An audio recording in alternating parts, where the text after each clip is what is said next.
So this activity is a creative play activity. It's a sort of collaboration, teamwork activity. So really good for pretty much everyone to get involved in, any age, any ability, and I would recommend parents and carers getting involved because it would be a good sort of quality time activity and just have a little bit of fun with the kids. So yeah. So this does come with a messy warning. We did get very, very messy having lots of fun with this activity, but that's the whole idea, I suppose. And yeah, if you do have an outdoor space, maybe that would be best. Unfortunately, I don't really have an outdoor space, and the weather was not great, so I had to make do, but I'm not too precious about things. So I basically taped down loads of pieces of paper together to make one giant piece of paper, and as you can see, I put dust sheets down because I was doing this inside. Like I said, it was very messy, and then I just got paper plates and put loads of different coloured kids paint on there. I would recommend using kids paint so that if it does get on clothes, which it's most likely to, then it's not too bad to wash out. But I would probably just put old clothes on that you don't mind them getting ruined. So the idea of this activity is to use pretty much anything that you can find that is not a paintbrush.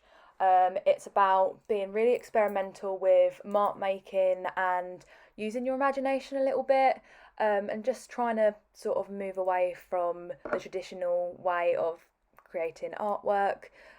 So as you can see, I basically used pretty much everything and anything.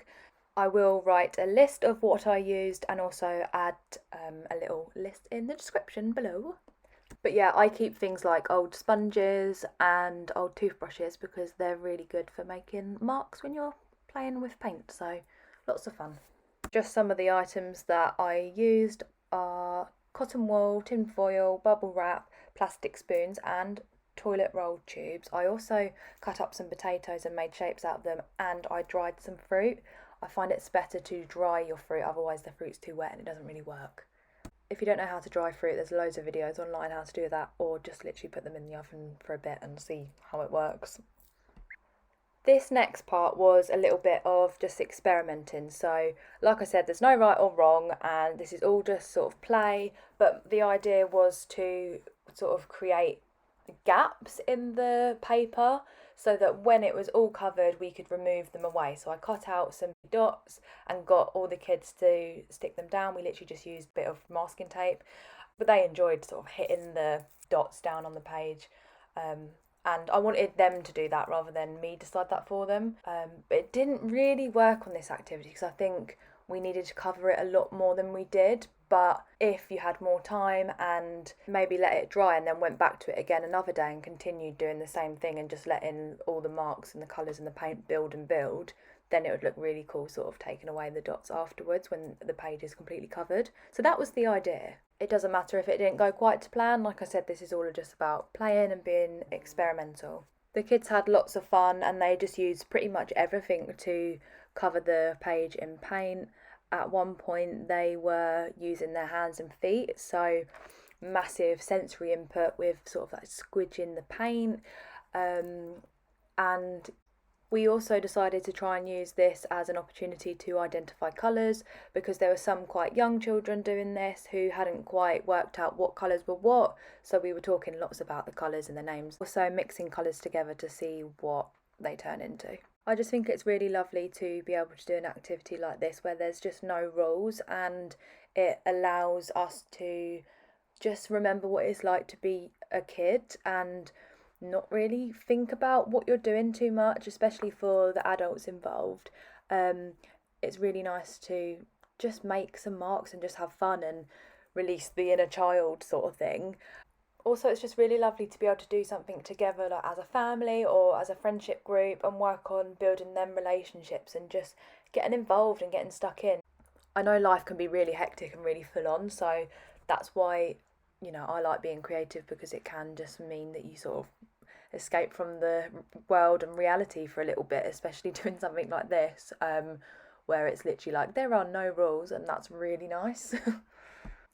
I know I just had so much fun doing this, and I just absolutely loved seeing the kids just not care and just do what they wanted to do. It was so nice just to be able to be like, yeah, do what you want to do. I mean, if we were outside, I could maybe be even more relaxed, but unfortunately, we were inside. So at one point, I did have to say, maybe we should stop with the hands and feet painting.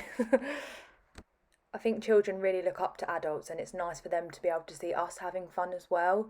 And they will cherish them moments more than sort of physical items that you can buy a child. They would much rather have the time, the quality time with us adults instead. Yeah, so that's just my thoughts on it.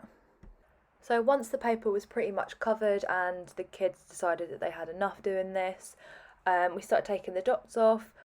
Some children's attention span might be a little bit better than others. So if they decide they need breaks in between doing this, regular breaks are fine. I wouldn't really recommend trying to push someone to do it longer than they want, because then it sort of takes away the fun. But sometimes it just takes a bit of building up. If your child has quite a short attention span, sometimes even just praising them for doing something for 2 minutes, even though that to us that might not seem like very long, to them it might, and then just gradually building up that time so that it's on their terms rather than ours. I think we done this for over an hour. I think I probably would have liked to suggest going back to this later or another day. So once it's dry, maybe rolling it up so that it's smaller for storage, and then you can get it out again another day.